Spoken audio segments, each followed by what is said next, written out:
नमो तस्सा भगवतो अरहतो सम्मा संबुद्धस्सा।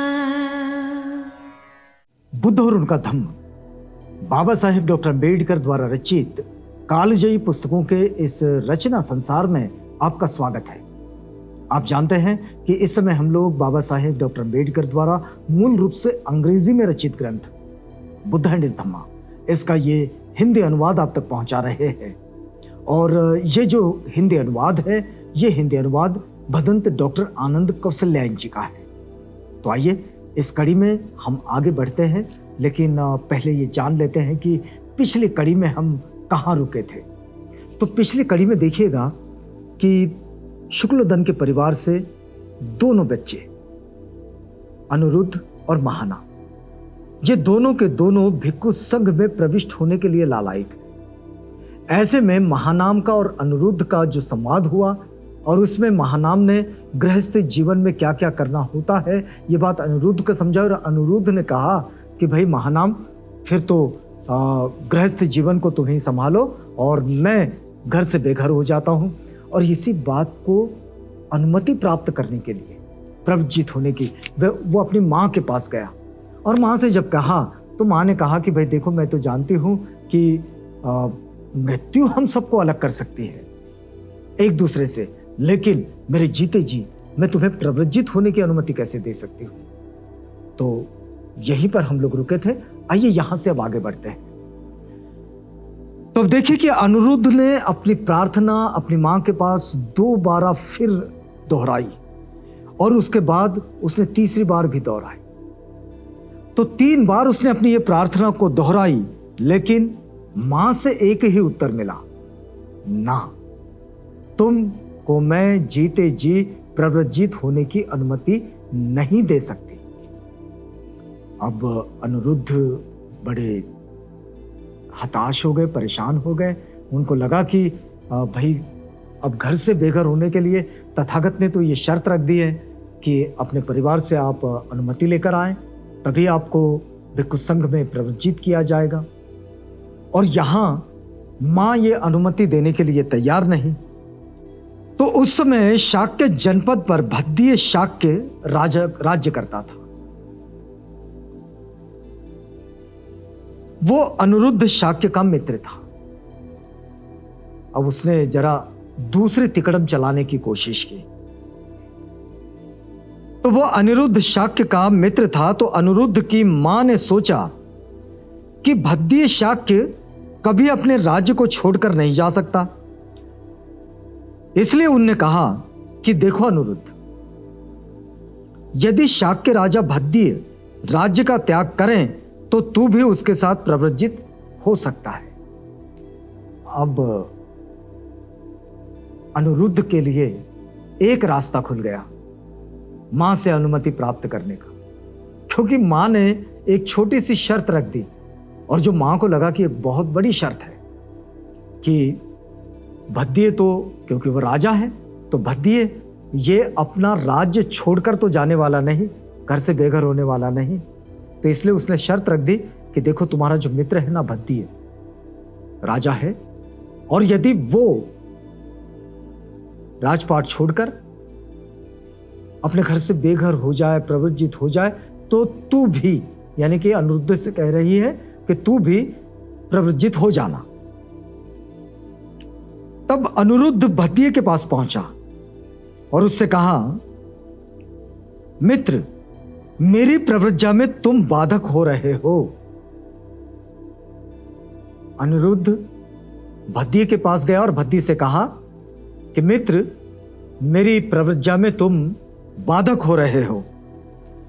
तो मित्र, यदि मैं बाधक हो रहा हूं, देखिए राजा भद्दीय कहते हैं कि यदि मैं बाधक हो रहा हूं तो वह बाधा दूर हो जाए।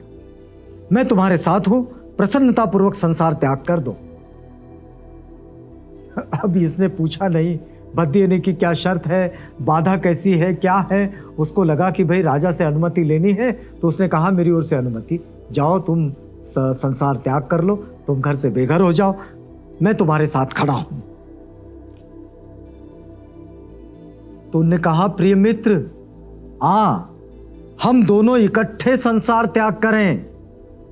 अनिरुद्ध ने भद्दिये से कहा, मित्र ऐसा नहीं, आओ हम दोनों मिलकर संसार त्याग करें इकट्ठे।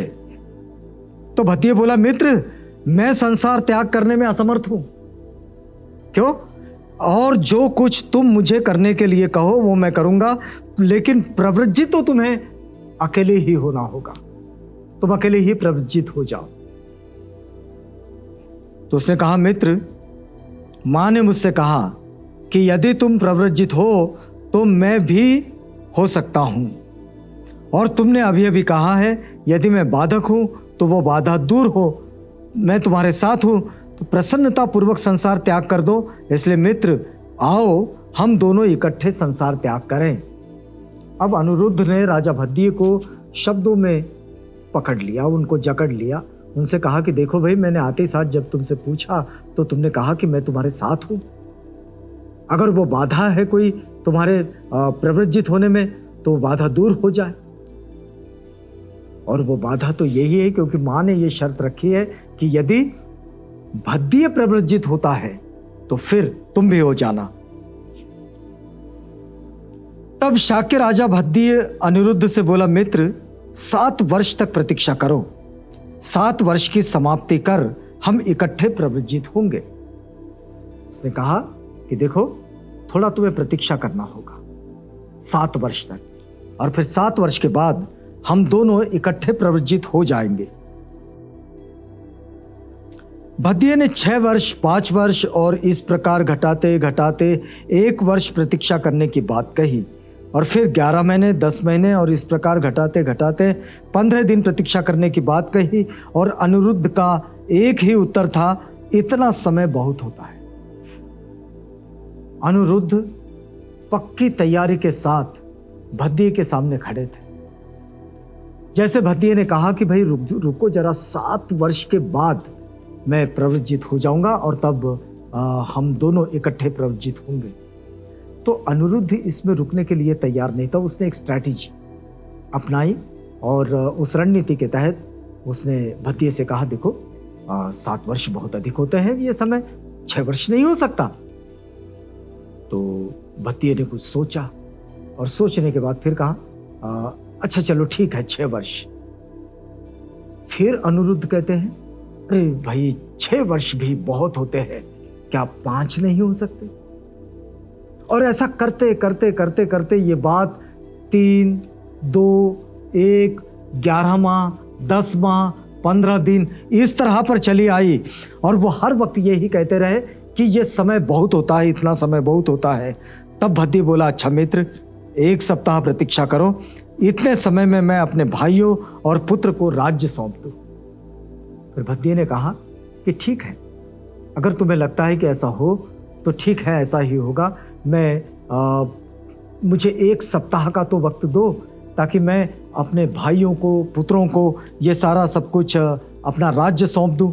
तो अनिरुद्ध बोला, 7 दिन बहुत नहीं होते, इतने दिन में प्रतीक्षा कर सकता हूं और मैं प्रतीक्षा करूंगा। फिर उसने प्रतीक्षा की।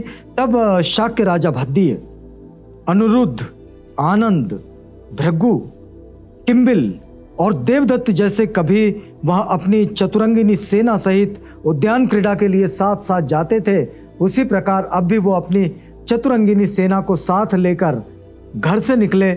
उपाली नाई भी साथ हो लिया और सब मिलकर उनकी संख्या हो गई 7। यानी राजा भद्दिये, अनिरुद्ध, आनंद, भृगु, किंबिल, देवदत्त, ये 6 और इनके साथ मिल गए उपाली नाई। ऐसे 7 लोग मिलकर ये राजगृह की ओर जाने का इन्होंने सोचा और उन्होंने तथागत की शरण ग्रहण करने की बात उनके मन में आ गई और ये इस विषय में पक्के हो गए। अब अनिरुद्ध के लिए भी किसी तरह का कोई रुकावट नहीं थी, क्योंकि उसकी मां ने उससे ये कहा था कि देखो यदि राजा भद्दिये भिक्षु संघ में चला जाता है, घर से बेघर हो जाता है, तो फिर तुम भी चले जाना निश्चित रूप से, फिर तुम्हें मैं नहीं रोकूंगी। तो अब तो भद्दिये तैयार ही थे। कुछ दूर जाने पर उन्होंने अपनी सेना को वापस लौटा दिया। पहले तो अपनी चतुरांगिनी सेना को लेकर निकले और फिर उसके बाद उसे वापस लौटा दिया और सीमा पार कर दूसरे जनपद में प्रवेश किया।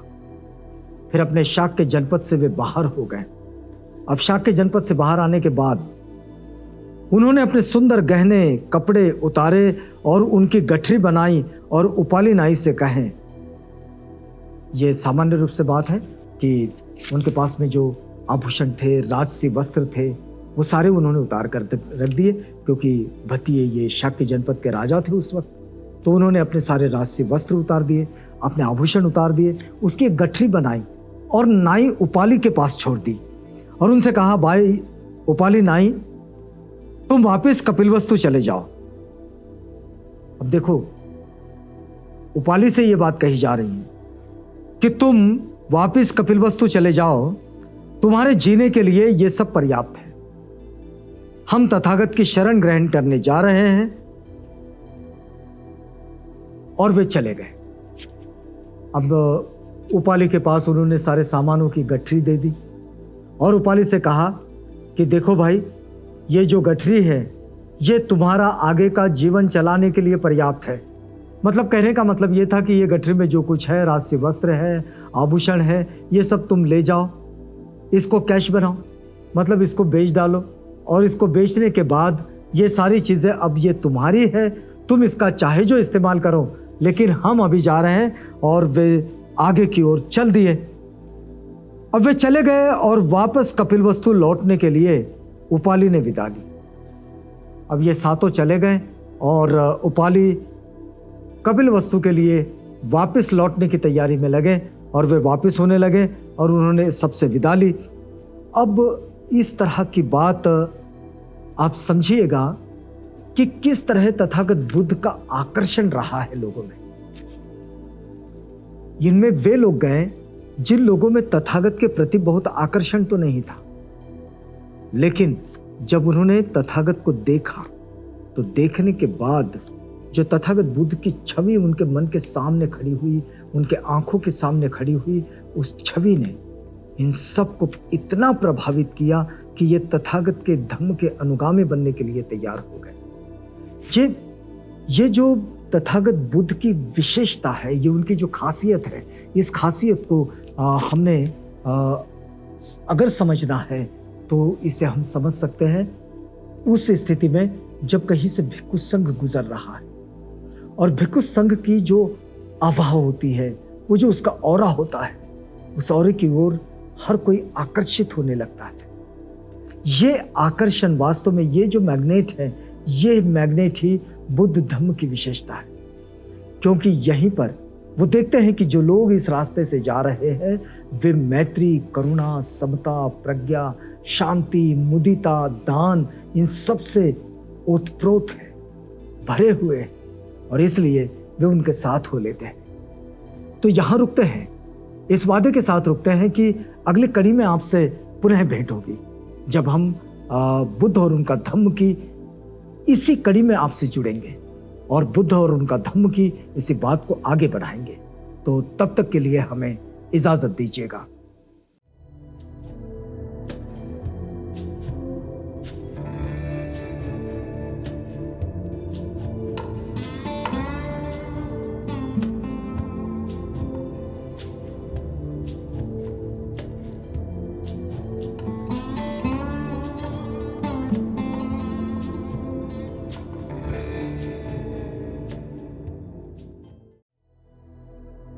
बुद्ध और उनका धम्म।